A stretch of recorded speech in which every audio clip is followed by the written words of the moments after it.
Praise the lord. హల్లెలూయా. దేవుని పరిశుద్ధ నామానికి స్తుతి కలుగును గాక. ఆమేన్. ఉదయకాలపు మన్నానే ఈ కార్యక్రమాన్ని చూస్తున్న మీ అందరికీ ప్రభు పేరిట వందనాలు తెలియచేస్తూ ఉన్నాను.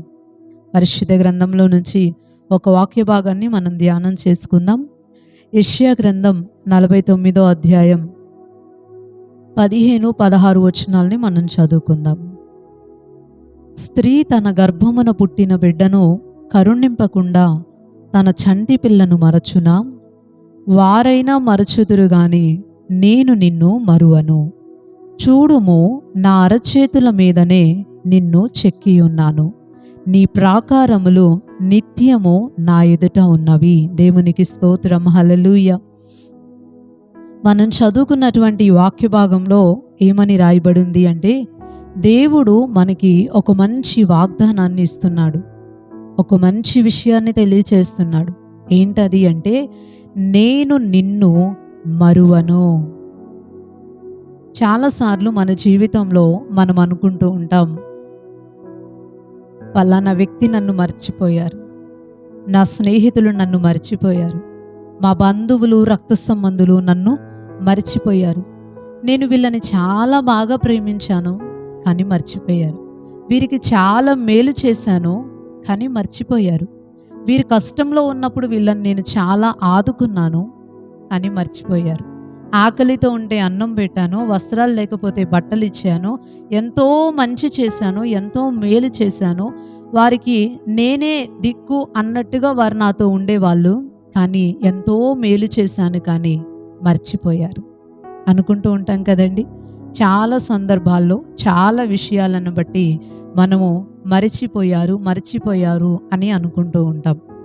అయితే ఈరోజు దేవుడు ఈ వాక్యం ద్వారా మనకు ఒక చక్కని విషయాన్ని తెలియచేస్తున్నారు. ఏమని అంటే, మనుషులు మర్చిపోవచ్చు కానీ నేను నిన్ను మరువను. దేవునికి స్తోత్రం. హల్లెలూయా. మనుషులు మనం చేసింది మర్చిపోవచ్చు, మనల్నే మర్చిపోవచ్చు, ఎవరు నువ్వు అన్నట్టుగా చూడొచ్చు, మనతో మాట్లాడటం మానేయచ్చు, మనతో సత్సంబంధాలు లేకుండా ఉండొచ్చు, ఏదైనా జరగచ్చు. ఏమి జరిగినా కానీ దేవుడు అంటున్నాడు, మనుషులు మర్చిపోయినా, నీవు మేలు చేసావు అయినా సరే మర్చిపోయినా, నేను మాత్రం నిన్ను మరువను. దేవునికి స్తోత్రం. హల్లెలూయా. దేవుడట మనల్ని ఎప్పటికీ మర్చిపోడు. ఎంతగా మరువను, నేను ఎంతగా గుర్తుపెట్టుకుంటాను అంటే దేవుడు అక్కడ చెప్తున్నాడు, చూడుము, నా అరచేతుల మీదనే నిన్ను చెక్కి ఉన్నాను అంటున్నాడు. ఎంతగా నేను నిన్ను గుర్తుపెట్టుకుంటానంటే, ఎంతగా నేను నిన్ను మర్చిపోకుండా ఉంటాను అంటే, ఎప్పుడైనా గబక్కన మర్చిపోతానేమో అని నేను అరచేతుల మీద నిన్ను చెక్కి పెట్టుకొని ఉన్నాను. నువ్వు నాకెప్పుడూ కూడా జ్ఞాపకంలోనే ఉంటావు. సహజంగా మేము ఎప్పుడైనా ఒక విషయాన్ని వెంటనే చేయాల్సి వచ్చినప్పుడు గబక్కన ఆ పనిలో ఈ పనిలో పడి మర్చిపోయే అవకాశాలు ఉంటాయని చేతి మీద రాసుకుంటూ ఉంటాం. ఎందుకనంటే మనుషులకు ఎక్కువగా ఉండే అలవాటు ఏంటంటే చేతులు చూసుకుంటూ ఉంటారు. మీరు గమనించండి, ఇప్పుడు వరకు ఆ విషయాన్ని గమనించకపోతే కనుక ఇకపైన గమనించండి. ఎక్కువ అరచేతుల్ని చూసుకునే అలవాటు చాలామందికి ఉంటుంది. అప్పుడు రాసుకున్నప్పుడు ఏదో రాసుకున్నట్టున్నామే అని సడన్గా చూసుకొని, అవును ఈ పని చేయాలనుకున్నాం కదా, మర్చిపోతామని రాసుకున్నాం. మాకైతే ఉంది ఆ అలవాటు. మేము ఎప్పుడైనా అలాంటి ఇంపార్టెంట్ విషయాలు అలా రాసుకుంటూ ఉంటాం. అరచేతుల మీద రాసుకున్నప్పుడు సహజంగా మనం ఆ పని ఈ పని చేస్తా చేతుల్ని చూసుకున్నప్పుడు మనకు ఆ పని ఎప్పుడు జ్ఞాపకంలో ఉంటుంది, అవును ఇది చేయాలి అని. కానీ దేవుడు అంత ఈజీగా, మనుషులు మర్చిపోయేంత ఈజీగా మర్చిపోయే దేవుడు కాదు. కానీ దేవుడు ఎంతగా మనల్ని గుర్తుపెట్టుకుంటాడనే విషయాన్ని చెప్పడానికి ఆయన చెప్పిన మాట, మనల్ని తన అరచేతి మీద చెక్కుకున్నాడట. ఒకవేళ రాసుకున్నదైతే ఈరోజు మనం ఏదన్నా పని చేస్తే ఎక్కువ నీళ్లు సబ్బు వాడితే రేపొద్దునికి అది కనపడకుండా పోతుంది, అది కూడా మాయమైపోయి నార్మల్గా మిగిలిపోతూ ఉంటుంది. కానీ దేవుడు మనల్ని రాసుకోలేదు, చేతిపైన చెక్కుకున్నాడట. చెక్కింది ఎక్కడికి పోయిద్దండి, ఎప్పటికీ పోదు. అంటే అది పోలిక. దేవుడు మనల్ని తన అరచేతుల మీద చెక్కుకున్నాడు అంటే ఎప్పటికీ కూడా గుర్తుండేలాగా, ఎదురుగా ఉండేలాగా, మనము ఆయన జ్ఞాపకంలో ఉండేలాగా దేవుడు మనల్ని తన చేతుల్లో చెక్కుకున్నాడట. దేవునికి స్తోత్రం, హల్లెలూయా. మనుషులైనా మర్చిపోతారేమో కానీ నేను మాత్రం మిమ్మల్ని మర్చిపోను. మిమ్మల్ని ఎంత ప్రేమించిన వ్యక్తులైనా, మీరెంత మేలు చేసిన వ్యక్తులైనా సరే మర్చిపోతారేమో కానీ నేను మరువను. దేవుడు ఆ విషయాన్ని మనకు అర్థమయ్యేటట్టుగా చెప్పటానికి ఇక్కడొకళ్ళని వాడాడు దేవుడు. ఎవరిని అంటే ఒక స్త్రీని వాడాడు దేవుడు. ఆ స్త్రీ విషయంలో దేవుడు ఏం చెప్తున్నాడంటే, స్త్రీ తన గర్భమున పుట్టిన బిడ్డను కరుణింపకుండా తన చంటి పిల్లను మరచునా? తల్లి తన బిడ్డని మర్చిపోతుందా? ఈ బిడ్డకి ఎప్పుడు ఏం పెట్టాలో, ఏం చేయాలో, ఎందుకు ఏడుస్తున్నాడో, ఎందుకు అక్కడికెళ్ళాడో తల్లి ఎప్పుడు ఎంతగా అయితే గమనిస్తూ ఉంటుందో, తల్లి దృష్టి బాబు పుట్టిన తర్వాత, పాప పుట్టిన తర్వాత, చంటి పిల్లోడు చేతిలోనికి వచ్చిన తర్వాత ఇక మిగతా వాటన్నిటి మీద దృష్టి తగ్గిపోయి ఎలాగైతే తన బిడ్డ పైన కాన్సంట్రేషన్ పెట్టి చూసుకుంటా ఉంటుందో, ఆ తల్లి బిడ్డ విషయంలో మర్చిపోతుందా? మర్చిపోదు కదా. సహజంగా అయితే తల్లి ప్రేమ ఎక్కడా ఉండదు అని అంటారు. తల్లి బిడ్డ విషయంలో మర్చిపోదు కదా. దేవుడు ఒక ప్రశ్న వేస్తున్నాడు, మర్చిపోతుందా? చంటి పిల్లని మరుస్తుందా అని. నిజానికైతే మరవదు. కానీ వారైనా మరచుదురు గాని, అంటే ఒకవేళ తల్లైనా తన బిడ్డ విషయంలో అనాలోచనతో లేకపోతే పనుల్లో పడి ఏదో ఒక సందర్భాన్ని బట్టి మర్చిపోయిద్దేమో కానీ నేను మాత్రం అస్సలు మరువను అని దేవుడు చెప్తున్నాడు. దేవునికి స్తోత్రం, హల్లెలూయా. తల్లైనా బిడ్డని మర్చిపోతుందేమో కానీ, తండ్రైనా గబక్కన పనిలో పడి బిడ్డను వదిలేస్తాడేమో కానీ, ఇంకొకళ్ళైనా మేలు చేసిన వ్యక్తులైనా, ప్రేమించిన వ్యక్తులైనా, స్నేహించిన వ్యక్తులైనా ఎవరైనా సరే మనల్ని వదిలిపెట్టేస్తారేమో, మర్చిపోతారేమో, మనం చేసింది జ్ఞాపకంలో ఉంచుకోకుండా ఉంటారేమో కానీ నేను మాత్రం మిమ్మల్ని ఎప్పుడూ కూడా మరువను అంటున్నాడు దేవునికి స్తోత్రం, హల్లెలూయా. గొప్ప దేవుడండి మన దేవుడు, మంచి దేవుడు. మనల్ని ఎప్పుడూ కూడా జ్ఞాపకంలో ఉంచుకుంటాడు, ఎప్పుడు గుర్తు చేసుకుంటూ ఉంటాడు. దేవుడు మన పైన ఎప్పుడు దృష్టి పెడుతుంటాడు. ఒక వ్యక్తి మర్చిపోలేదు, జ్ఞాపకంలో ఉన్నాము అని అంటే తల్లి తన బిడ్డ విషయంలో ఎంత చర్య తీసుకుంటుంది. ఇట టైం అయ్యింది, నా బిడ్డకి అన్నం పెట్టాలి, టైం అయింది, నా బిడ్డకి స్నానం చేయించాలి, తనకి ఇది కావాలి, ఇది కొనాలి, ఇది సిద్ధం చేయాలి, ఎదుగుతుంది, నడవటానికి చక్రాల బండి సిద్ధం చేయాలి, కొంచెం ఎదుగుతుంది, అన్నం పెట్టాలి, ఇంకొంచెం ఎదుగుతుంది, స్కూల్కి పంపించాలి, నడక నేర్పాలి.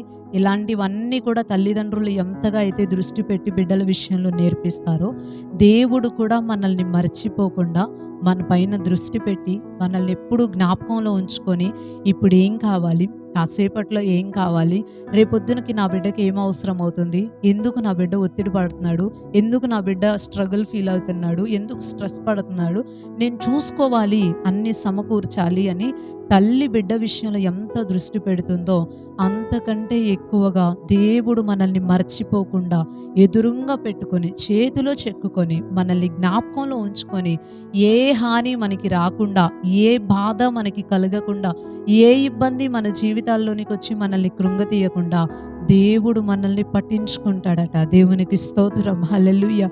దేవుడు పట్టించుకున్నట్టు, దేవుడు గుర్తుపెట్టుకున్నట్టు ఈ భూమి మీద ఉన్న ఏ మనిషి కూడా మనల్ని గుర్తుపెట్టుకోలేరండి.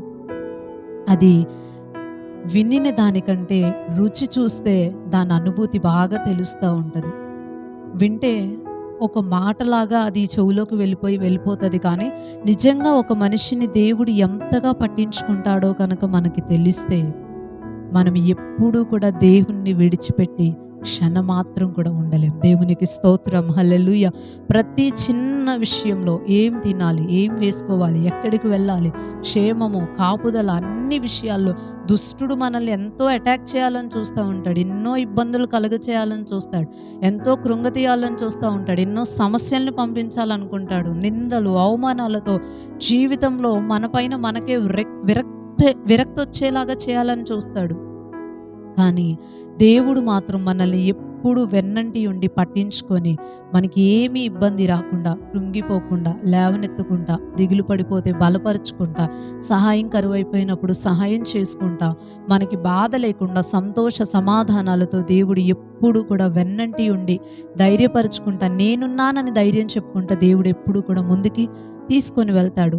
ఆయన మర్చిపోకుండా ఉంటాడంటే అందరిలో మన పేరు కూడా ఒకటి ఉంటుంది ఆయన దగ్గర అని కాదండి, పట్టించుకుంటాడు. జ్ఞాపకం చేసుకుంటాడు. మనుషులెవ్వరూ చూడనంత గొప్పగా ఆయన మనల్ని చూస్తాడు. మనుషులెవ్వరూ చేయనంత గొప్పగా ఆయన మనకి సహాయం చేస్తాడు.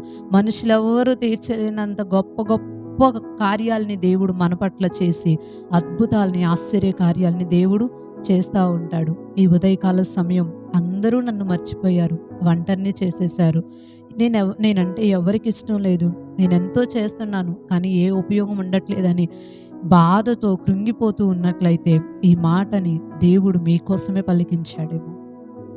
ఆయన మిమ్మల్ని మర్చిపోలేదు. ఆయన మిమ్మల్ని ఎప్పుడు గుర్తుపెట్టుకున్నాడు. గొప్ప కార్యాలను చేస్తాడు. దేవుడున్నాడు. ఆయన మిమ్మల్ని నడిపిస్తూ ఉంటాడు. ఏం కావాలో అన్నీ చూసుకుంటూ ఉంటాడు. యోహాను సువార్త 10వ అధ్యాయం మనం ఒకసారి తర్వాత చదువుకున్నట్లయితే, నా గొర్రెల్ని ఎవ్వడు అపహరింపకుండా నా చేతిలో ఉంచుకొని నేను కాపాడుతున్నానని దేవుడు చెప్తా ఉంటాడు. చాలా గొప్పగా ఆయన చేతిలో ఎన్ని ఆశీర్వాదాలు ఉన్నాయో ఎవరు అటాక్ చేయలేరు, ఎవరు ఇబ్బందిని కలిగించలేరు. దేవుని హ్యాండ్ ఓవర్లో మనం ఉంటాం. మనకు కావాల్సిందంత దేవుడు చూసుకుంటూ ఉంటాడు. సమస్తం ఇంకా దేవుని అధికారం క్రింద ఉన్నట్లే ఆయనే చూసుకుంటాడు. యేసయ్య మిమ్మల్ని జ్ఞాపకంలో ఉంచుకున్నాడు. మిమ్మల్ని ఎప్పుడు మర్చిపోలేదు. ఈ విషయాన్ని మీరు ఎప్పుడు మర్చిపోవకండి. దేవుణ్ణి కలిగి ఉండండి. మమ్మల్ని ఎప్పుడు దేవుడు పట్టించుకుంటాడు, గుర్తుపెట్టుకుంటాడు అని ప్రభువు దగ్గర మోకరించి మీకు కలిగింది ఏదైనా, ఏ ఇబ్బంది అయినా సరే ఆయనకి తెలియచేయండి. దేవుడు మన జీవితంలో ఈ నూతన సంవత్సరంలో గొప్ప కార్యాలు చేస్తాడు. దేవుడి కొద్ది మాటలు దీవించునుగాక. ఆమేన్. ప్రార్థన చేసుకుందాం. పరిశుద్ధుడు అయిన తండ్రి, ప్రేమ కలిగిన ప్రభువా, ఈ ఉదయకాలాన్ని బట్టి మిమ్మల్ని స్తుతిస్తూ ఉన్నాం. మనుషులు మర్చిపోయినా మీరు మమ్మల్ని మర్చిపోరు అని, అరచేతిలో చెక్కుకున్నాను చూడు అని మీరు మాకు తెలియపరుస్తూ వచ్చిన విధానాన్ని బట్టి నీకు వందనాలయ్యా. అంతగా మమ్మల్ని జ్ఞాపకంలో ఉంచుకొని మాకు ఏం కావాలో, ఎలా కావాలో సమస్తాన్ని మీరు చూసుకుంటూ మా జీవితాల్ని ముందుకు నడిపిస్తున్న విధానాన్ని బట్టి మిమ్మల్ని స్తుతిస్తున్నాం. ఎంతమంది అయితే అందరూ మమ్మల్ని మర్చిపోయారు, వదిలిపెట్టేశారు, ఒంటరి వాళ్ళం అయిపోయామని కృంగిపోతూ బాధతో ఉన్నారు, వారందరికీ కూడా నీవు తోడుగా ఉండి ప్రతి విషయంలో సహాయం చేయమని ప్రార్థన చేస్తూ ఉన్నాం. నీవు మర్చిపోలేదన్న విషయాన్ని వారు జ్ఞాపకంలో ఉంచుకుంటూ ఎల్లవేళలా నీతో సహవాసం చేస్తూ ప్రతి విషయాన్ని మీకు తెలియపరుస్తూ ముందుకి కొనసాగే కృప అందరికీ మీరు అనుగ్రహించమని వేడుకుంటూ నజరేయుడును శక్తి కలిగిన యేసుక్రీస్తు వారి శ్రేష్టమైన నామంలో ఈ ప్రార్థన మనవులు అడిగి వేడుకుంటున్నాం పరమ తండ్రి. ఆమేన్. ఆమేన్. అందరికీ ప్రైజ్ ది లార్డ్ అండి. మరలా తిరిగి రేపు ఉదయకాల సమయం ఉదయకాలపు మన్నా అనే ఈ కార్యక్రమంలో కలుసుకొని దేవుని మాటలు విని దీవించబడదాం. అప్పుడు వరకు దేవుని యొక్క మహా గొప్ప కృప మనందరికీ తోడై ఉండును గాక. ఆమేన్. Praise the lord.